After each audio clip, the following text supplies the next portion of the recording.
Good evening. I'm Alan Limos, sitting in for Michael Ang, and you're watching the Manila Times News Prime.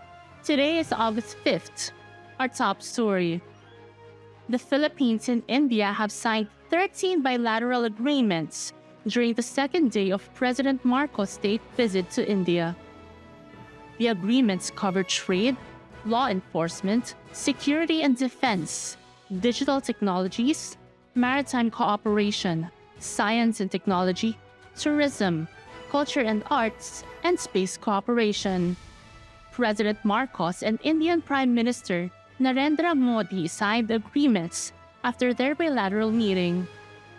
After just 4 days, the ongoing 10-day voter registration has already reached more than 800,000 applications.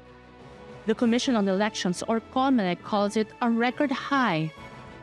COMELEC Chairman George Garcia says this is the most successful voter registration in history and the most in number in the shortest period. COMELEC expects the number to further increase because of the Anywhere, Anytime registration program.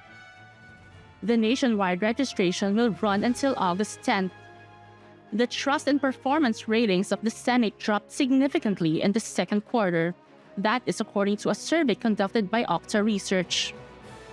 The same survey showed the House's ratings conversely improved in the same period. Senate's trust ratings fell to 49%. It was 57% in November 2024, which means an 8 percentage point decrease. The House of Representatives, on the other hand, increased its trust ratings to 57%, up by 8 points. It was 49% in November. Okta conducted its Tugon ng Masa survey from July 12 to July 17, 2025. The survey had 1,200 respondents and had a national margin of error of plus or minus 3%. Getting a U.S. visa may become more expensive and unaffordable in the near future. The U.S. State Department is proposing that applicants for business and tourists visas must post a bond of up to $15,000 to enter the United States. This will apply to people from countries deemed to have high overstay rates and deficient internal document security controls.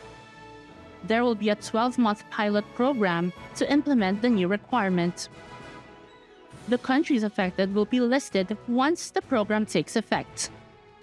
And finally, a powerful explosion heard across Puerto Princesa City last night was likely caused by a Chinese rocket launch.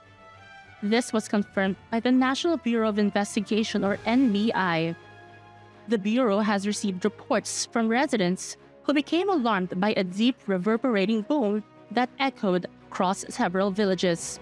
This coincided with the launch of China's Long March 12 rocket in Wenchang, China. The Philippine Space Agency, or PhilSA, verified that the rocket's flight path crossed near Palawan airspace.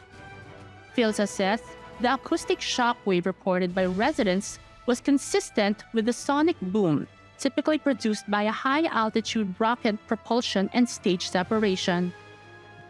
For more news and information, read the Manila Times on print, subscribe to its digital edition, or log on to www.manilatimes.net.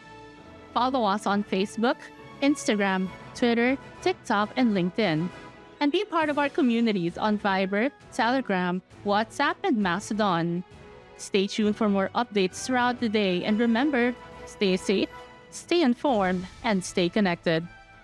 I'm Alan Limos, and you've been watching the Manila Times News Prime. We'll catch you here same time tomorrow. Good night.